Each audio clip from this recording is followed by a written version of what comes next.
Elden Ring is a game designed to make people rage. But what's worse than regular Elden Ring? It's DLC, Shadow of the Erdtree. From bosses that decide it's fun to just keep attacking and never stop, or the boss that has grown a reputation for being one of the hardest bosses FromSoft has ever created. The Shadow of the Erdtree DLC brings a whole new meaning to rage. So in this video, I decided to chuck myself straight into the DLC and defeat every boss in the Shadow of the Erdtree. If you want to enjoy the video, consider liking and subscribing. It helps the channel out a lot. Let's get right into the video. The rules for this challenge are simple. Rule 1. All 43 bosses must be defeated. Now a boss is classified as an enemy with a health bar at the bottom of the screen. Rule number 2. Because I thought this would be too easy if I used the Mimic tier, I decided that I wasn't allowed to use the Mimic tier, or any of the boss assist spawns. Rule 3. Bosses can be defeated in any order, which means I can skip weaker bosses and return back to them whenever I want, even if I'm terribly overleveled for that fight at that point in time. Now for this challenge, I decided that I would make a new character. So to gain access to the DLC, I must kill Mohg in Mohg's palace. But the issue is, when entering the DLC, the recommended level is 125 to 150. And if I just went in and defeated Mohg as soon as possible, I wouldn't be that level. So I decided to quickly defeat every boss in base Elden Ring for levels. Cue the montage.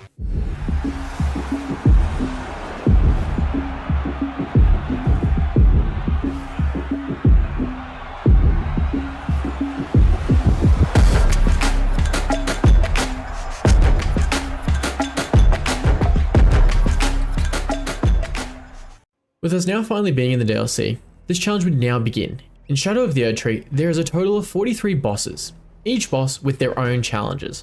A big aspect of Shadow of the Erdtree is that all the weapons and armor from the base game are, to say the least, useless, until you have enough Tree fragments. So, the first boss I'd face would be the Knight of Solitary Gal. This fight is one of the Catacombs fights, located around the map. This fight thankfully isn't that difficult as long as you don't rush in too much. Due to this being the first fight, however, you don't do too much damage, which is why you do still need to be careful, so you don't end up getting wiped off the map by one of his heavy attacks. Defeating the knight would give me the weapon and set of armor I would use for most of this challenge. The Divine Beast Dancing Lion is easily a major skill check. As a first boss, not only does this boss have multiple different attack elements, each one does insane damage, and without my Mimic tier to take the brunt of its hits, I continue to get rolled by this boss as he'd slam his fat head into me as I'd try to heal. Eventually, I figured out that my best strategy was to use heavy attacks so that I could hopefully stun the boss and hit the repose. This ended up being the strategy that would allow me to finally defeat the Dancing Lion. Defeating the Dancing Lion would give me the headpiece of armor I'd wear for most of the challenge. Now through Shadow of the Erdtree, there's a bunch of little mini bosses. These mini bosses are usually sort of like NPCs. Now, a lot of them aren't actually classified as bosses and don't have a health bar at the bottom of the screen, but some, like the Ancient Dragon Man, do. The Ancient Dragon Man fight is easy to say the least. As long as you play your cards right and get your combos in, you can pretty much stun this boss into submission, making him easily one of the easiest bosses to defeat in this entire game. R'hllana Twin Moon Knight is the fight in the DLC that reminds everyone of Malenia from the main story.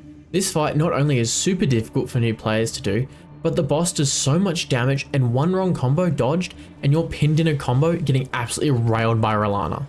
Thankfully, I managed to beat her quick due to me going in and getting some Skidoo fragments beforehand. But that isn't to say that she isn't a difficult fight. From her double moons and her second phase where she has a fire sword and an ice/magic blade, it can get really difficult really quick. The Golden Hippo battle isn't that difficult of one, as long as you're not scared of a giant creature trying to swallow you whole. Thankfully, once you have this boss's attack pattern down, they're pretty easy to dodge until he decides to go into his second phase, where he then decides to turn into a goddamn fucking porcupine. Thankfully, even with this change, I managed to defeat the Golden Hippo. That isn't to say I didn't struggle though. The moment where he shoots all of his spines into the air and they land on you proved to be just so difficult to dodge for some reason. I couldn't tell you why. The Rakshasa fight is another one like the Ancient Dragon Man, where it's a boss fight, but not really a boss fight. Rakshasa is another Catacombs fight, however. But because of my levels and the weapon I was using, it made the Rakshasa fight so easy that, to be honest, I just flew right through the battle. Next up was Jory the Elder Inquisitor. Jory the Elder Inquisitor is easily one of the most annoying fights, hands down. Not only would he not stop throwing holy rings at me, he continued to summon in his minions over and over again, making me want to throw my PC out the window. I started to rage, and at times like this, I was glad that I recorded with my mic off. Eventually, after getting destroyed time and time again, I finally managed to defeat him without breaking anything, even though I was so close to. So fucking close to. Now, in between our next major boss fight, I decided to take out a few minor bosses to help get me some runes to increase my level. These fights include the second Dancing Lion battle, the Deathrite Bird, the Kindred of Rot, and the Black Knight Erdtree, and one of the Ghost Flame Dragons. None of these fights gave me too much trouble because I had gotten used to the weapon I was using. Out of all of those fights, the Dancing Lion was the hardest one, because not only did I need to focus on the boss, but he had summoned in little lizards that would chase me around and put the effect on me where if the bar filled up, I would straight away die. That one aspect of the fight is what truly made it the most difficult fight out of all of them, just due to that one effect. I was now to the next main boss fight, Romina, Saint of the Bud. This battle can be a difficult one, mainly because of the rot proc she can inflict on you. Thankfully, if you know what to look for, it's not that bad, but that isn't to say this fight is easy. Not only does Romina have some aggressive attacks, if you mess up your dodge on a few of her attack pads, you lose then and there.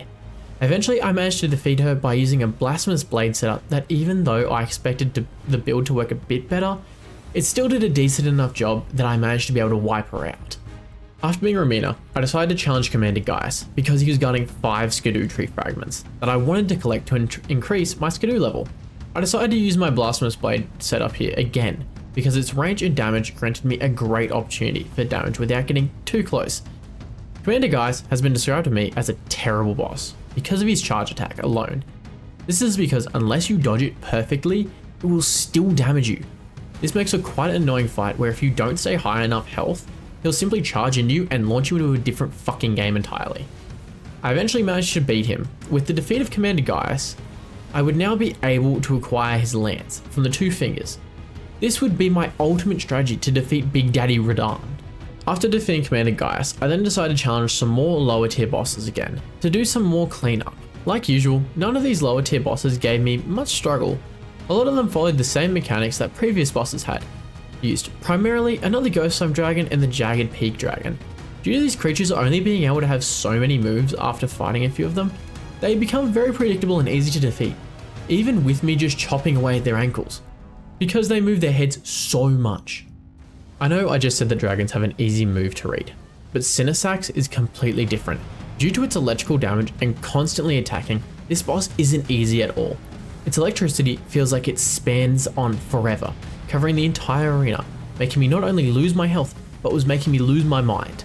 This boss is not only a goddamn fucking tank, this boss proves that even if you try again, you might not succeed, but you will definitely lose your fucking mind in the process. Cinesax is only the warm-up though. Even after defeating Cinesax, I knew there was still one dragon I had to face that would ruin my life, but I wasn't going to challenge him yet. After wiping Cinesax off the map, I decided to go and face Lamenta. This boss usually sucks, but I managed to defeat him first try with only 2 Lamenta faces forming over my head. After dealing with Lamenta, I quickly dealt with Swordmaster Owens, one of the Death Knights, and Black Knight Garu. The Putrescent Knight fight is one that I had to play very slowly. Because of the weapon I was using, I'd only be able to get a single hit or 2 in before the boss would be back up on his horse and would run away from me. This caused for a fight to really drag on. However, there is one singular attack that makes this fight suck, and that is his goddamn tag team attack with his horse. This goddamn attack just sucks to learn how to dodge. Eventually, I managed to kill the Putrescent Knight for the first time. After taking down the Putrescent Knight, I continued on my bloodlust and I decided to wipe 4 more bosses off the map. Like usual, it wasn't hard, but all of them had to be defeated in my quest to reach Big Daddy Radahn. The Erdtree Avatar boss fight is simple. That's what I would like to say. If you didn't need to defeat the boss 3 times in one fight. For some reason, FromSoft decided that beating this boss once wasn't good enough. Twice wasn't good enough. No, you need to kill it 3 fucking times. I don't know who designs these bosses, but my god do they need to be put on a leash and stopped. But I digress. Even with this boss needing to be defeated 3 times, I managed to do it in the end. After defeating the Erdtree Avatar, I went on to defeat both of the Tree Sentinels. This is a really easy and convenient fight because both Sentinels just happen to be located next to each other. I managed to challenge them one at a time, making this way more possible without the Mimic tier. taking the force of one of them for me. Without my Mimic tier, I was so challenged because I couldn't get bosses to take aggression off of me. I couldn't get bosses to ignore me so I could get little back hits in. No, I had to figure out how to heal and how to get my major attacks in whilst the boss is dead focused on me, which made this a real big challenge. The Falling Star Beast fight isn't terrible. What is terrible though is the giant fucking crater this fight takes place in. Not only does this allow the boss to just run out of the arena and then come back in it when it feels like it, this boss will then proceed to sprint in and thunderfuck you into the ground over and over again. That isn't to say this boss isn't well designed. It is the anti-gravity magic the boss uses is a great touch, and it means you need to stay on your feet throughout the fight, because at any moment he could just use it and try to shove the rocks below your feet up your ass. But this didn't stop me. I managed to destroy this boss on my second try. The Mother of Fingers fight makes no sense. Not only can this goddamn huge fucking monstrosity of fingers launch itself like 100 meters into the sky, but for some fucking reason, it can shoot laser beams out of its pointer finger and shoot a giant flaming laser beam. The only reason I managed to beat this boss is because I managed to deal enough damage whilst using the heals I had, sparingly. It was a race against if I would run out of heals or the boss would run out of health, and I managed to defeat the Mother of Fingers. The Dryleaf Dane is a really easy fight. Not only did I just happen to challenge him when I was way overleveled for him, so I managed to destroy him real quick. I think if I was a lower level, he might have been a bit more difficult, but he was just super easy, so I can't really comment too much on him. The Midra fight is a fight that a lot of people have struggled with, and I would like to say I was one of those people, but I can't. Not only did I manage to beat Midra first try, I managed to easily beat him first try. That isn't to say that this fight isn't difficult. Midra being able to inflict madness can cause the boss fight to become very difficult very quick. But as long as you stay aware of your health and are able to dodge most of his attacks that inflict madness, it becomes a more doable fight, to say the least. Count Ymir is a super easy NPC fight. Not only does the boss do little to no damage, the boss also is just so weak to everything. You could take any weapon into this fight and wipe the boss. There was really no challenge at all with this fight. After fighting all of these other bosses, in comes Mesmer the Impaler. This fight isn't easy, and I say that because not only does Mesmer do a lot of damage, his combos last forever, and he is one of the biggest banes in my existence, because for a strength build like I was running, you don't get a lot of time to attack him in between his attacks. So I had to slowly whittle away his health, bit by bit, whilst trying not to get my cheeks clapped by the almighty snake tamer Mesmer. This man's attacks are so quick and constant that I struggled to react. Thankfully in the end, I managed to just pull through and kill him. Before challenging my final two main bosses, there was still a few little bosses I had to wipe off the map. So that is exactly what I quickly did. Cue the final montage of the video.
I finally had reached a boss I was scared of facing. Not only have I never challenged Baal, the Dread, before, but the way this boss fight plays out goes completely against my playstyle and the class setup I've been rocking. I decided that if I was going to beat Baal, there'd be only one shot for me, and that would be to bleed him down. Now, I know this might not be the most effective way, but personally, I felt this way matched my playstyle the best. It would allow me to get little hits in, here and there, but every now and then, the bleed would kick in and even out my damage. This allowed me to have a chance at beating Bale. I'd be lying if I didn't say that I got so pissed off during this fight. I slammed my mouse against my desk and smashed my spacebar so many times that I was starting to get concerned that I was going to break my gear. Thankfully, I eventually got onto a good run. I figured out that if I stopped aiming for Bale's face, most of the moves that have been haunting me and keeping me up at night wouldn't be able to reach me. This allowed me to bleed Bale down and finally beat him. This left one final boss. The boss that has been described as one of the hardest bosses, if not the hardest boss, FromSoft has ever created. And that boss is Big Daddy Radahn. I had finally made it to the final boss of this challenge, Radahn, consort of Miquella. Not only is this fight on a different level to every other boss I challenged before, this boss has been described as the hardest boss FromSoft has ever released. But I wasn't about to let this boss get in my way of completing this challenge. I decided that my build would be my first set of armor I got on the DLC, with Commander Gaius' lance with a blood proc put on its Ash of War. This would allow me to bleed Radahn down just like I did to Bale, and without a mimic tier to take Radahn's rage, when I needed to heal, I need to be very careful about every move I made. This fight was tough, to say the least. From Radahn's never-ending onslaught, and the added bonus that he hits like a train, I was feeling very underpowered and very in over my head. But I kept pushing, and with each stab and each bleed proc, my confidence grew, until I finally managed to defeat the hardest boss. To say I was ecstatic is an understatement, but with the defeat of Radahn, I'd managed to defeat every boss in Elden Ring Shadow of the Erdtree. If you managed to make it all the way to the end of this video, consider liking and subscribing. It helps out the channel a lot and I really appreciate it. And if you enjoyed the video, consider watching the one up on your screen now.